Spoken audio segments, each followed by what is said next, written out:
voz de un pueblo profundamente amante de la justicia, de la paz y de la legalidad internacional. El 3 de diciembre de 2023, nuestro pueblo se volcó a las urnas electorales y nos dio una serie de mandatos expresos muy contundentes.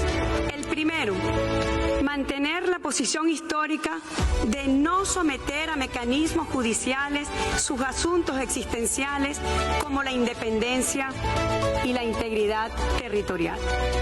El segundo de ellos, reivindicar el Acuerdo de Ginebra como el único instrumento jurídico válido para resolver la controversia territorial sobre la Guayana Esequiba.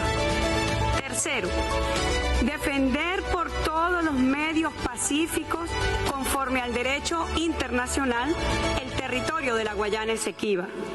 Venezuela nunca ha otorgado consentimiento para someter la controversia territorial sobre la Guayana Esequiba a la jurisdicción de esta Corte. No es un acto de rebeldía ni de desconocimiento de la Corte como institución.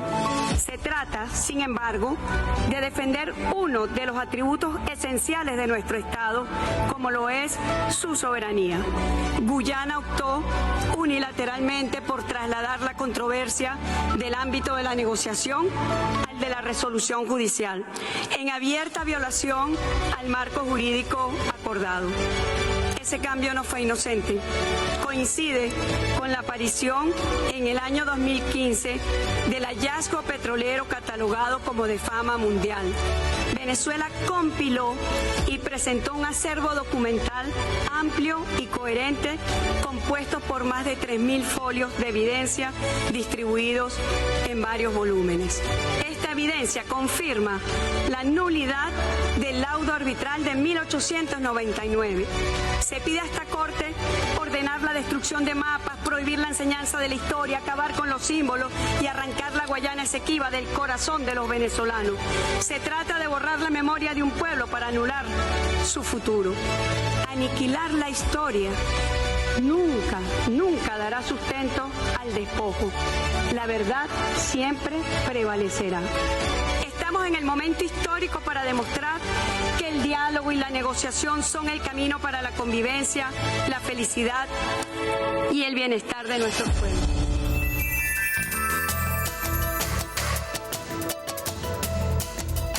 Todos y todas, nuestro programa En la Balanza. Hemos tenido recientemente, en días pasados, un importante momento histórico protagonizado por todos nosotros que estábamos allí representados por la presidenta encargada, la doctora Delcy Rodríguez, y por todo el equipo de defensa de la legalidad internacional y del derecho soberano del territorio Esequibo que tiene Venezuela. Fue un momento extraordinario. Quizás nosotros no tenemos la dimensión sobre la importancia de lo ocurrido en el marco de esta audiencia en la Corte Internacional de Justicia, que si bien es cierto, Venezuela mantiene una posición estricta, pegada al derecho internacional, que dice claramente, según ha establecido Venezuela en el Estatuto de la Corte Internacional, que no reconocemos la jurisdicción de la Corte Internacional para resolver asuntos que tengan además relación con la soberanía, la integridad territorial en esos espacios judiciales internacionales. Este momento histórico, trascendente, repito, no tenemos, creo que los venezolanos, y me incluyo, quizás todavía la dimensión, porque como lo estamos viviendo, no sabemos cuál va a ser el impacto que va a tener, pero sabemos que tiene un alcance histórico que trasciende lo que ahora podemos estar viviendo. Para esto quería, digamos, este preámbulo, porque vamos a hablar con un historiador, un reconocido, además, diputado de la Asamblea Nacional, reconocido académico. Se trata del profesor Juan Romero, que nos acompaña. Decía, profesor, gracias por habernos acompañado, por acompañarnos ahora, que no tenemos la dimensión de lo importante que ha sido esta situación de haber defendido los intereses históricos de Venezuela ante la Corte Internacional de Justicia. quizás, y lo hablamos antes de entrar en el programa, quizás, aunque fue de forma fraudulenta que se nos llevó a la Corte Internacional de Justicia, manipulando el consentimiento de Venezuela, subrogándose en el consentimiento de Venezuela, que es algo además totalmente irrito en el derecho internacional, y así fue que el secretario general nos reenvía a la Corte Internacional en aparente cumplimiento del Acuerdo de Ginebra, que no establece esa posibilidad, porque si la solución es amistosa, satisfactoria para ambas partes, para resolver la diferencia territorial, mal pudiera ser satisfactorio para ambas partes una solución judicial. Claro. Eso ya por ahí, y además que necesita el consentimiento de ambas partes. Pero además es una contradicción al propio Estatuto de las Naciones Unidas, que establece 7 mecanismos. Tienes que haberlos agotado todo antes de acudir a eso, ¿no? Entonces, ahí hay un elemento, y pues, primero agradecerte de nuevo, Olga, para mí es un gusto no solo coincidir contigo, sino por el cariño que nos tenemos.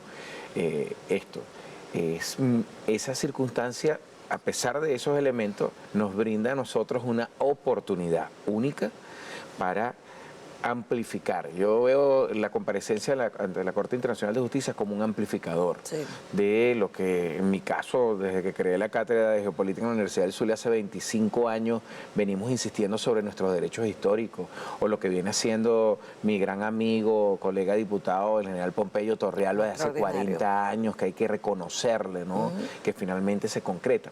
Y tuvimos esa oportunidad. Y además, yo decía en otra entrevista en un medio en esta semana, que si hay algo que una palabra que puede identificar el comportamiento de Delcy es constancia, ¿no? Es verla, en mi caso la recuerdo tanto cuando tuvo responsabilidades en términos comunicativos, como cuando estuvo en la Cancillería, como ahora en la vicepresidencia y ahora en la presidencia encargada. Hay una línea de continuidad, constancia, sobre todo con el tema Esequibo. Claro, sobre todo con ese tema, exactamente, a eso es lo que me refiero. Y creo que eso tiene un valor extraordinario, porque y esto lo digo desde mi campo de experiencia, una de las cosas que a mí siempre me preocupó, Olga, era que el tema del Esequibo era un tema de especialistas, abogados como tú, historiadores, militares, expertos en relaciones internacionales, y si algo se generó a partir de la decisión que le planteamos a Jorge de crear una comisión especial de defensa del Esequibo, fue lo que yo llamo la democratización de la memoria en torno al Esequibo. Sí. Hoy yo quedé asombrado, yo estoy dando por aquello de que los amigos abusan de uno. Sandra Oblita, la rectora de la UVB, me dice: concha, profesor, dame una sección de pregrado. Tenía años que no daba en pregrado, estaba siempre en maestría, doctorado, postdoctorado, dando clases. Y le dije: ok, mira, hace una semana mis alumnos de jurídico, del programa de estudios jurídicos de la UVB, tratamos el tema. Y yo me quedaba asombrado de muchachos de 17, 18 años. Mire, pero es que ese laudo era una locura. Ese testamento del abogado norteamericano que era parte, ¿cómo va a ser posible? Un muchacho de 18 años. Si hace 25 años, cuando yo creé la cátedra de Geopolítica en la Universidad del Zulia, la creé porque nadie hablaba de ese tema. Entonces, yo ese día llegué y le decía a mi pareja: mira, vengo pero exudado de alegría. ¿Qué te pasó? Digo: mira, ¿tú sabes lo que es ver un chamo de 17 años, una muchacha de 18, 21, hablarme con aquella propiedad del carácter nulo e írrito, de mire, profesor, pero mire lo que dice el Acuerdo de Ginebra, y cómo es posible? Pero además hubo uno que buscó el estatuto de la Corte y dice: bueno, pero para acudir a la Corte tenían que estar de acuerdo ambas partes, y eso no ocurrió. Y yo decía: no, esto es la maravilla, esto es el paraíso, estoy en el paraíso. Entonces, cuando uno ve eso y ve lo que significa ahora la concurrencia, escuchar a nuestro amigo Iván Gil, a mi hermano Samuel Moncada, ver a mi general Pompeyo Torrealba ahí reivindicando un trabajo de toda su vida, ver a Larry de Boer, ver a la procuradora con una intervención genial, y además unos asesores abogados que dieron una intervención extraordinaria, impecable. Uno dice: vamos muy bien. Si eso no fuera suficiente, que ya de por sí, cuando uno escucha a Delcy, hay 3 cosas obvias y 2 extraordinarias. La primera obvia, lo señalaban ustedes en el video, es los alegatos históricos. Gran Bretaña no tiene forma de mostrar alegatos históricos hasta antes de 1814. Y no tiene forma porque es que 1814 es el punto en el cual hay una aceleración de la controversia, porque es el momento en que Gran Bretaña le compra a Holanda y esos 34.000 kilómetros cuadrados que estaban al este del río Esequibo. No tiene forma. Nosotros podemos alegar desde el Tratado de Tordesillas en 1497, pasando por el Decreto Real de Creación de la Capitanía General de Venezuela y todo lo demás que hay en ese lapso. Gran Bretaña no. Y de él sí lo ratificó, ese es un elemento obvio. El segundo elemento obvio es que precisamente eso hace írrito y nulo el laudo de París de 1899.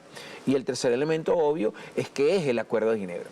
Si eso no fuera suficiente, que ha sido nuestra línea discursiva, Delcy hace dos cosas extraordinarias. La primera es que devela la manipulación tanto de la Corte como de la Secretaría de las Naciones Unidas.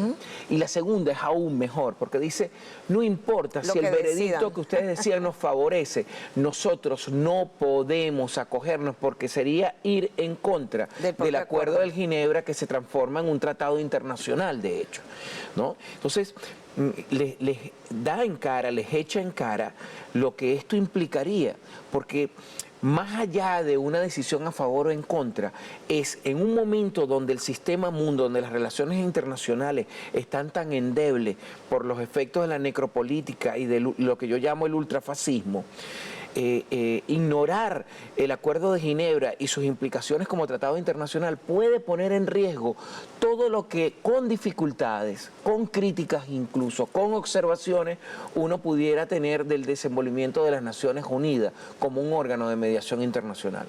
Que la Corte Internacional, que los imperialismos colectivos, que la República Cooperativa de Guyana no se dé cuenta de la gravedad que esto tiene para las formas de convivencia en el sistema internacional es inaudito. Y Delcy se los recordó, dice, no importa lo que ustedes digan, eso es magnífico, claro, ¿no?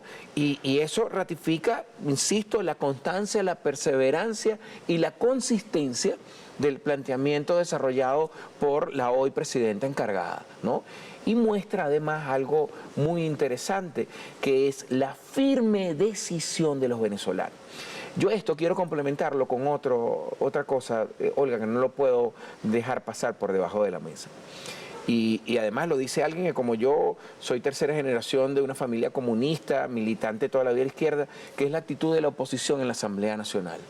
Mira, los discursos que yo escuché el día que aprobamos el acuerdo presentado por mi hermanito José Gregorio Bielma Mora, fue de una dignidad en torno a la venezolanidad y que entra en una discusión que la tenemos hoy en día. O sea, hay temas que no pueden ser transversalizados por lo ideológico, por la condición de clase social o la condición étnica. Y el tema de la defensa de la venezolanidad.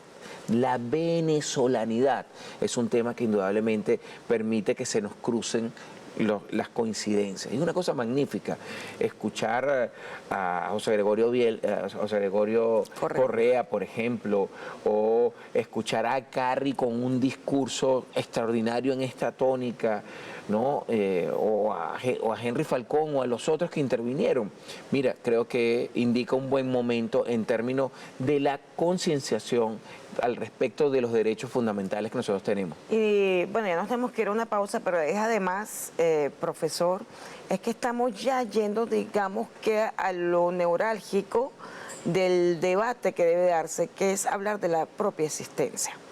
O sea, hablar de la defensa del territorio de Venezuela, de sus derechos históricos, que todos los sectores del país unamos las voces en torno a un tema que nos compromete a todos independientemente, como tú lo has dicho, de la religión, de la militancia política, de la convicción ideológica. Es un tema que es de todos y toca algo importante, que es lo que nosotros hemos ido trabajando además con mucha convicción, sobre todo después del bombardeo del 3 de enero, que es la defensa de la existencia. Así es. Eso tiene un significado importante, el lograr mantener la unidad, mantener la existencia de la República frente a la agresión y además poder unirnos todas las voces en torno a ese tema, que sin ello no hay república, no hay defensa de ningún tipo de derecho histórico, porque si no hubiésemos logrado mantener la unidad, la estabilidad política, para esta fecha nosotros perdemos en esa audiencia. Nos vamos a un segmento y continuamos hablando con el profesor Juan Romero.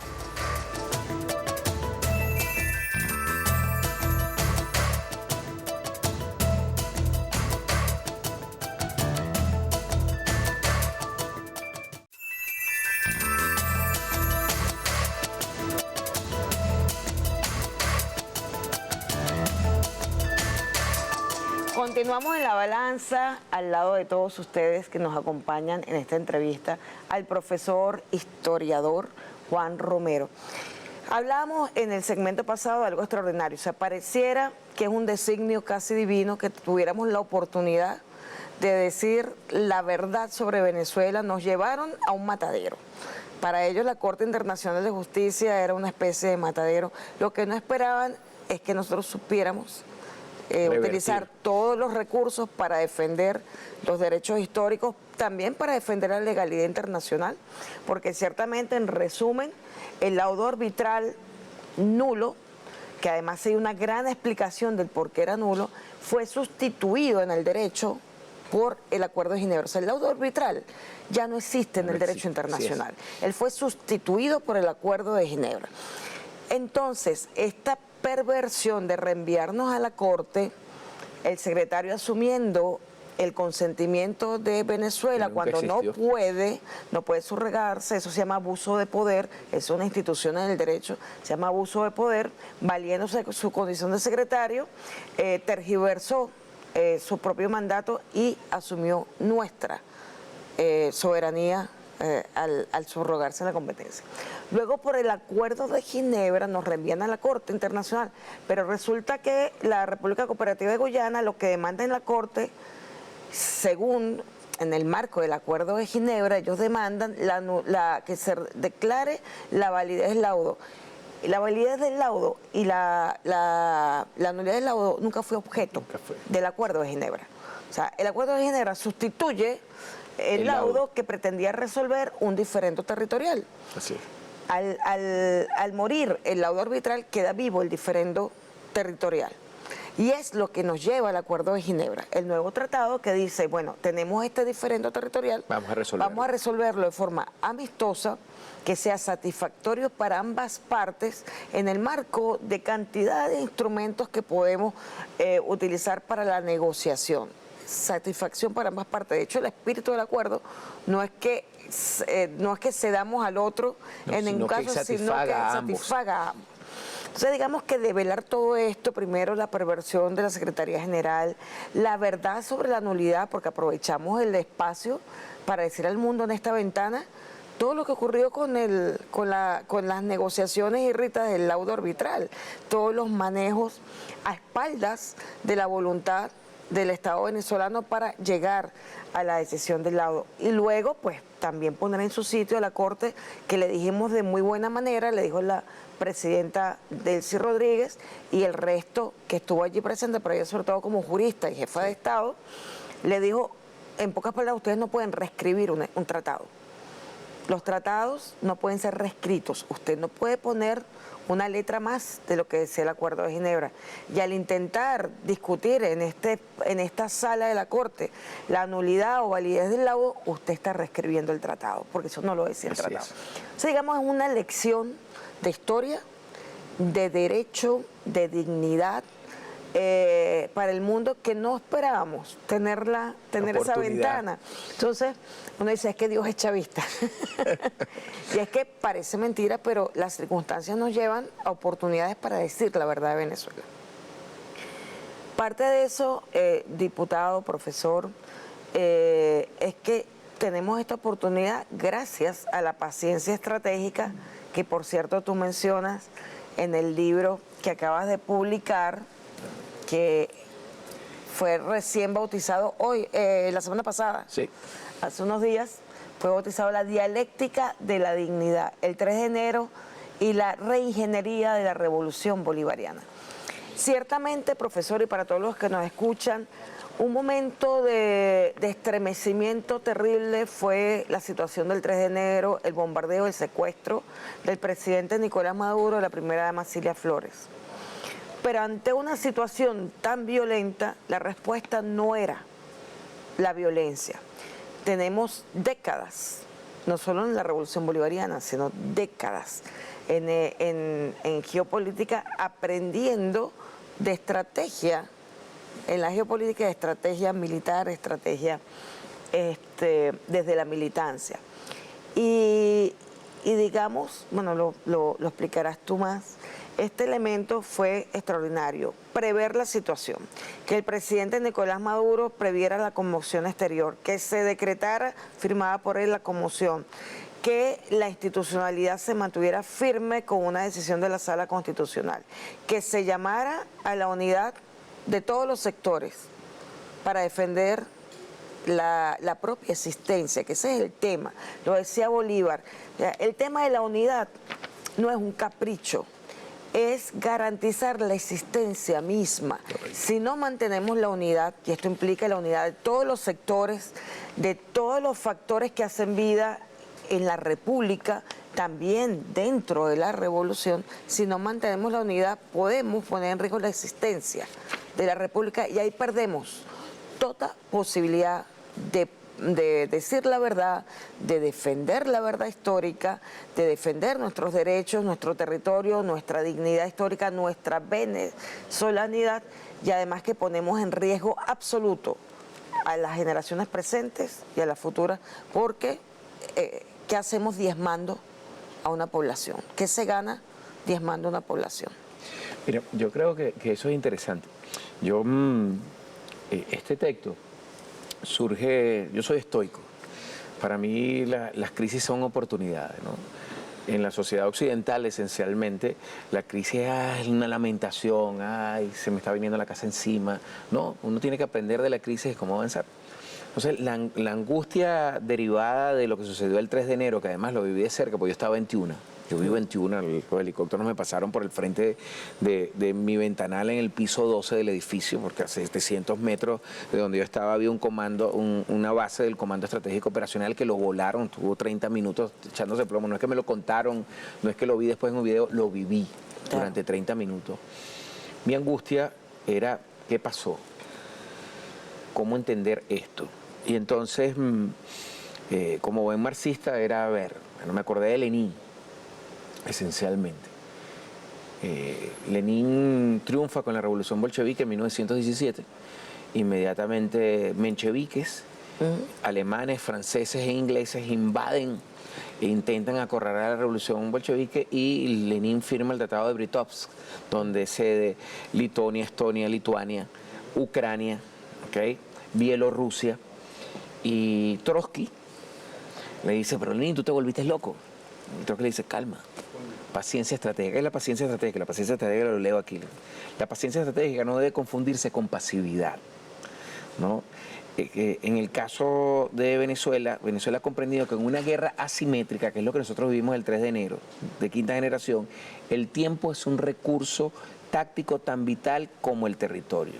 Al no precipitarse una respuesta bélica convencional, yo hacía un cálculo, Olga, y lo comparto con ustedes. Caracas tiene densidades demográficas de casi 5.000 habitantes por kilómetro cuadrado en promedio. Yo identifiqué 30 comunidades en Caracas que están entre los 3.900 a los 4.600 habitantes por kilómetro cuadrado. Y como buen científico social que soy, tomé una muestra de 3. Lo que hubiese pasado si se hubiese dado combate ahí. ¿Cuáles tomé? Petare, el Valle, ¿ok? Y Petare, el Valle y la tercera que tomé fue, Chacao, ¿no? Y ahí me daba entre 15.000 a 45.000 muertos. Porque en lo que despegaran los Sukhoi, así tuvieran los sistemas de radares apagados, nuestros combatientes seguros hubiesen actuado con todo el heroicismo y la épica que nos caracteriza, la caída de helicópteros o avión hubiese producido 45.000 daños colaterales, como les gusta llamar a ellos, ¿no? Y que tomar la decisión de que eso no ocurriera y resistir generó otras cosas. El reconocimiento que Trump hace de Delcy Rodríguez no es una epifanía religiosa y de repente la iluminación se le cayó encima a Trump y decidió que Delcy sí era buena y los demás eran malos. No, es un tema de necesidad histórica. De ellos sí corregir daños colaterales porque perdieron en su estrategia de un primer bombardeo, un segundo y tercera oleada de bombardeo, que es un poco la doctrina militar de que ha sido ellos, exitosa en Libia, en Afganistán, y no la en pudieron Irak, aplicar aquí no porque la respuesta fue diferente y no la contemplaban. Claro, ¿no? Entonces ante eso, un reacomodo. Y ese reacomodo implica el reconocimiento de lo que en una previsión en términos prospectivos, y eso hay que reconocérselo a Nicolás, que aprendió muy bien de Chávez, dejó establecido cuáles eran los mecanismos. Porque cuando en esa angustia yo analizaba desde el punto de vista de la teoría de juego, llegó un momento que nosotros estábamos en lo que se llama el dilema del prisionero, es decir, una dinámica que no tenía vuelta atrás. Nicolás lo comprendió. Dice, esto no tiene vuelta atrás. Una de las posibilidades es que intenten algo contra mí. Por lo tanto, tengo que dejar blindado el funcionamiento jurídico institucional para que si eso ocurra, haya mantenimiento, no haya el vacío de poder que alegaban en el 2002. Y eso fue lo que ocurrió. Es decir, ¿por qué si lo secuestran el 3, el pronunciamiento se produce después del 5? Porque la Asamblea Nacional, de la cual yo formo en parte, ya había cesado su periodo y en caso de una circunstancia sobrevenida como esta, quien debe hacer el anuncio de la presidencia encargada es la Asamblea Nacional. Entonces, esos mecanismos estaban ahí y la paciencia estratégica es jugar con el tiempo. Nosotros aquí estamos jugando y eso también valida, por lo supuesto, nuestra actuación acá. En otras circunstancias, esta comparecencia de haber nosotros caído en la provocación de un suicidio heroico, como yo lo llamo, es decir, los nuevos 300 espartanos enfrentando a los persas en un momento determinado, sacrificándose, sí, somos heroicos, hubiera significado la desintegración del país, hubiera significado unos daños sobre este país y no esto que nos permite estar tú y yo hablando delante de las cámaras a la población venezolana. Es una situación difícil, sin lugar a dudas, pero además, mira, es que hay ejemplos históricos. Yo señalaba a Lenin. Lenin triunfa en 1917, en 18 firma ese tratado y le encarga a Trotsky, forma el Ejército Rojo y recupérate. Segundo ejemplo, Dien Bien Phu. Ho Chi Minh lo destroza a los franceses en 1954 y ese mismo año tiene que ir a Ginebra a sentarse con norteamericanos, ingleses y franceses y aceptar la división en el paralelo 17 de Vietnam del Norte y Vietnam del Sur. Le costó 20 años. Y voy a llevar agua a mi molino. ¿Es que acaso se nos olvida que Bolívar firmó el Tratado de Regularización y Armisticio en noviembre de 1820 en un momento de recomposición? Y eso significó prepararse para la batalla de Carabobo, crear las condiciones para la campaña del sur, consolidar todo el proceso de liberación y derrotar finalmente al Imperio Español. ¿Quién ha dicho que la revolución es un proceso ascendente? No, ni es lineal. Ni es lineal, ¿no? Y esto es importante, porque además hay interpretaciones, precisamente sobre la base de la experiencia, es que Lenin escribe ese texto de la enfermedad infantil del izquierdismo en el comunismo. Porque entonces, no, debimos habernos sacrificado así. Y el daño colateral y la destrucción de la infraestructura crítica, los daños que significaban, ¿no es mejor resistir y reacomodar? No, y más que resistir, existir, y claro, reacomodar. porque además estamos en un estaba momento, la existencia en juego. Una de las cosas que caracteriza el ultrafascismo, sobre eso fue mi libro que el año pasado se ganó el Premio Nacional de Periodismo, mención docencia, es que el ultrafascismo apuesta a la necropolítica. ¿Qué es la necropolítica? Es decidir unilateralmente quién vive y quién muere.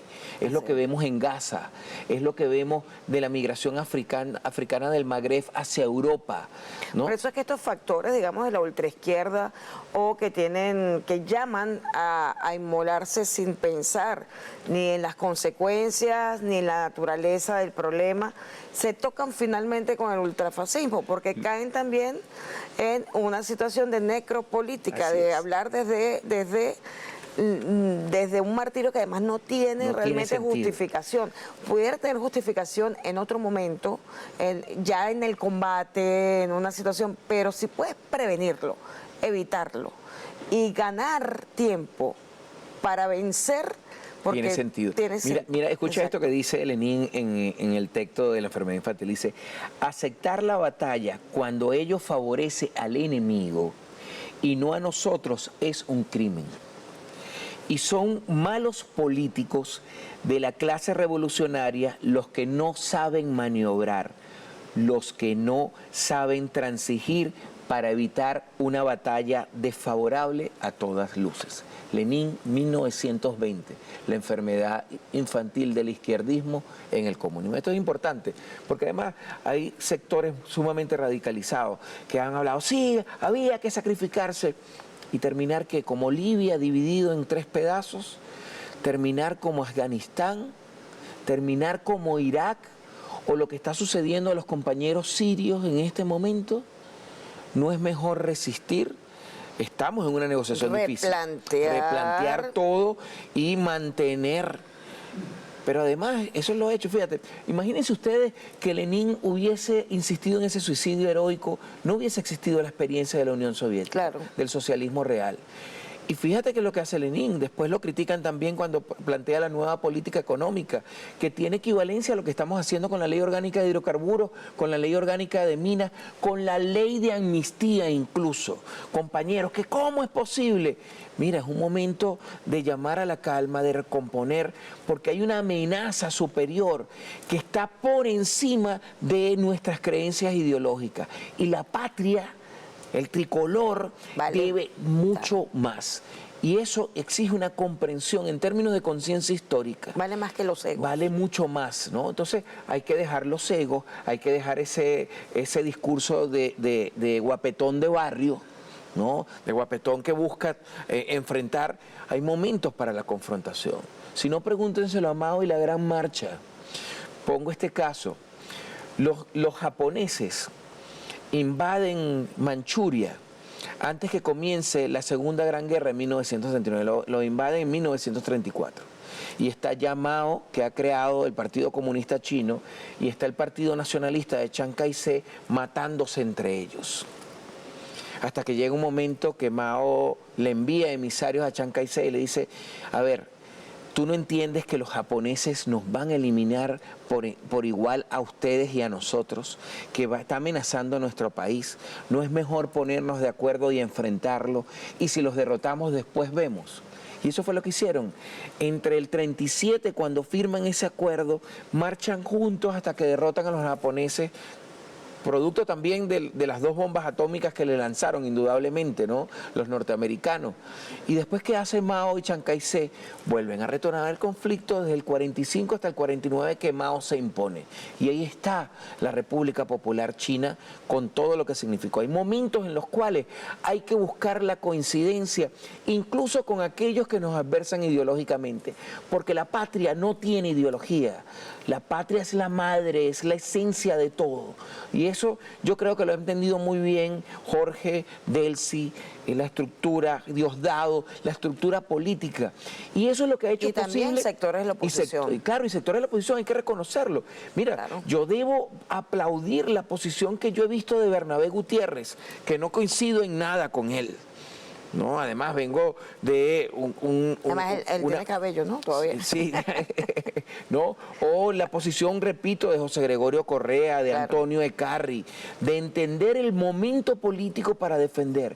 Si eso no hubiese estado ocurriendo, la comparecencia de Delcy, del equipo, hubiese tenido una fragilidad enorme ante la Corte Internacional de Justicia. Tenemos que ir a una, ya va, dame un segundo antes de irme, que es el tema entender por qué nosotros perdimos el laudo arbitral. Porque estábamos divididos, había una situación de conflicto interna que nos debilitó para la defensa del laudo, en el laudo arbitral. Entonces, lo mismo iba a ocurrir, por eso es tan importante que nosotros no sucumbamos a la posibilidad de la división, del no integrarnos en un mismo objetivo, todos los sectores de la sociedad, porque nos pudiera volver a pasar la pérdida del laudo arbitral que puso en riesgo el despojo del territorio. Esa coyuntura del año 99. Pero bueno, vámonos a una pausa y seguimos con el diputado Juan Romero.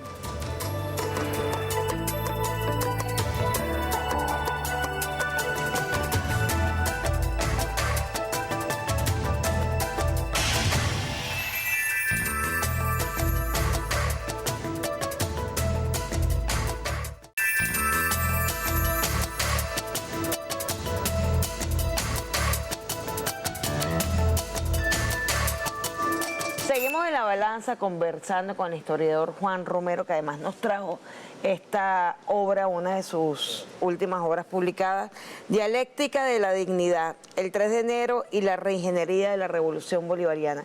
Aquí yo recomiendo, yo espero que esto a lo mejor esté disponible digitalmente también, está. Para poder tener Editorial acceso. Maracucha, Sultana del Lago. Casi no es maracucha. Casi no es maracucha. Le recomendamos, ¿cómo se busca en internet? Puede buscarlo por la editorial Sultana del Lago y mete el título y le va a aparecer y ahí puede... Recomendado, porque ciertamente todos estamos reflexionando sobre las lógicas preguntas que nos surgen a partir del 3 de enero. O sea, que hay reflexiones, hay quien se dedica a investigar un punto, hay otros que se dedican a investigar otro punto. Aquí están algunas reflexiones producto de la investigación del diputado Juan Romero y son esenciales para el debate, para la comprensión y reflexión, porque todos tenemos, digamos que, algo que compartir sobre la reflexión y lo aprendido.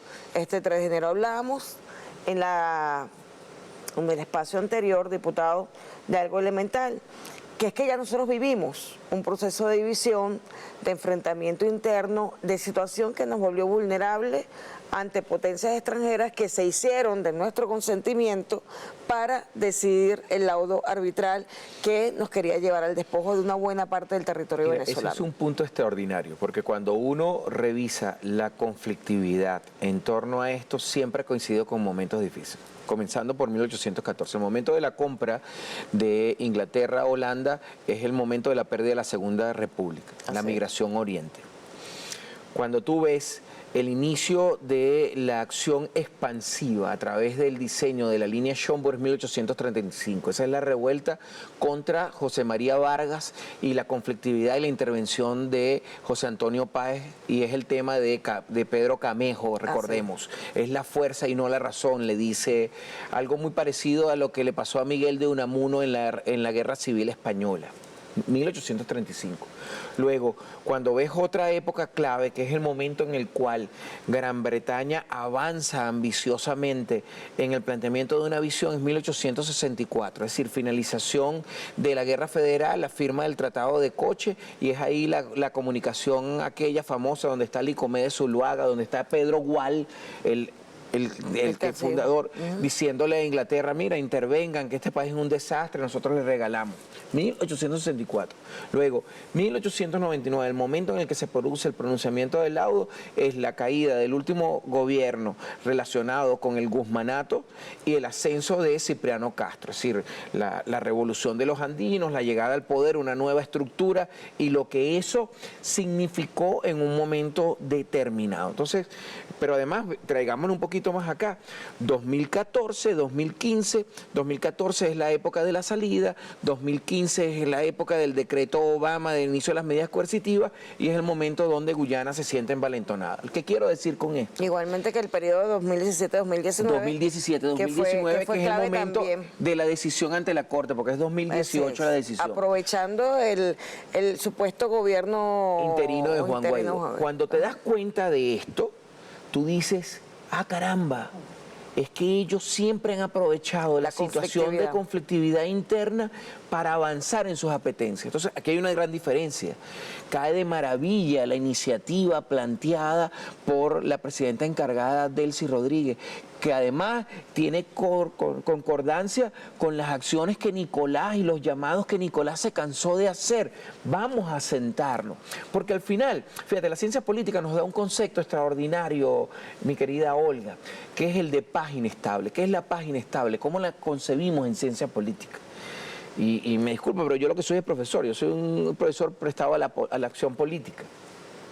Paz inestable es que las diferencias entre los actores no desaparecen, pero los actores políticos deciden conscientemente que es preferible avanzar sobre las diferencias a aniquilarse mutuamente, es decir, que la violencia no llegue a un nivel de aniquilación. Nosotros tenemos que avanzar hacia un elemento de paz inestable. No significa que yo vaya a estar de acuerdo. Las tensiones naturales van a permanecer. Claro, porque es que además esa es la diferencia. Y son saludables. Claro. Claro, claro, pero que además, por eso es que en ciencia política también diferenciamos entre lo político y la política. ¿Qué es lo político? Lo político es la existencia de la diferencia en términos de la conducción.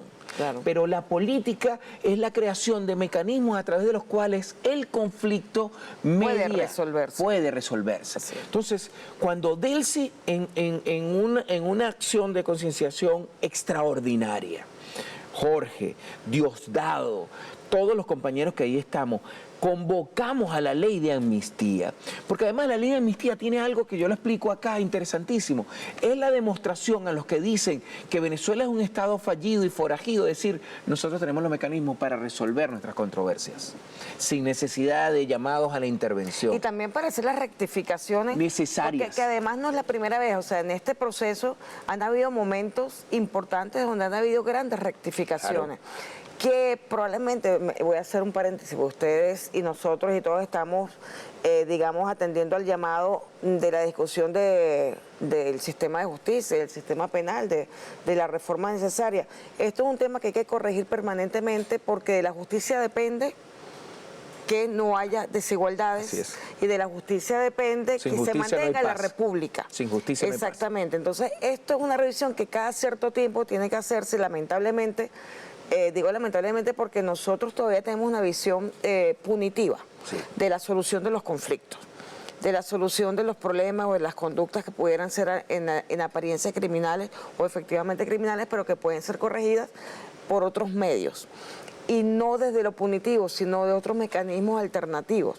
Entonces, si seguimos siendo punitivos, la privación de libertad siempre va a ser un negocio. Y si hay negocio, hay mafia. Entonces, tenemos que ir al fondo del asunto.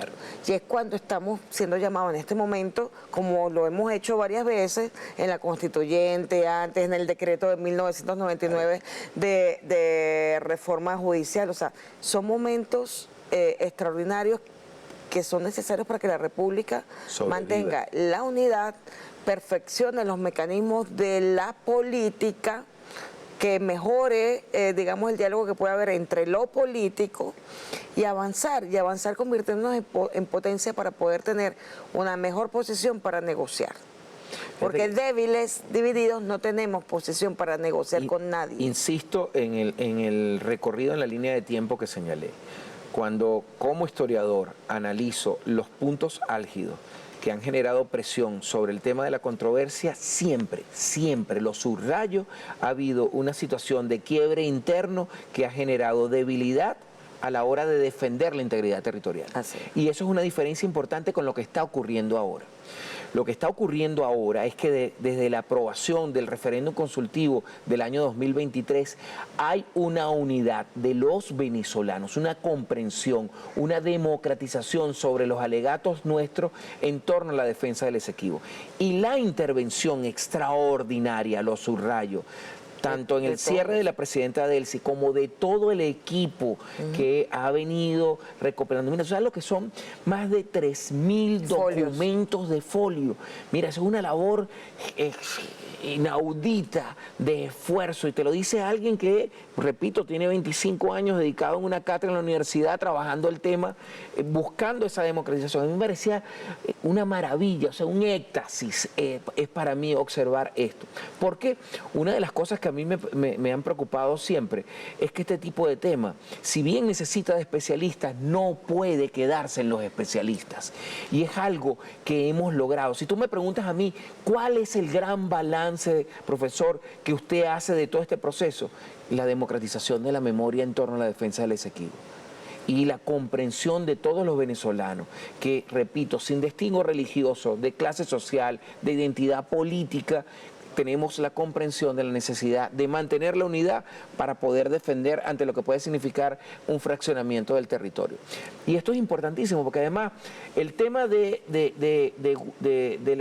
la zona de la Guayana es un tema que incluso el constituyente de 1811 lo estableció. El artículo 129, Olga, de la Constitución de 1811 decía: cuando las provincias de Guayana, Coro y Maracaibo se reincorporen, gozarán de los mismos derechos de las 7 provincias, y por eso es que la bandera inicial tenía 7 estrellas, porque las provincias constitutivas de la Capitanía General de Venezuela eran 10.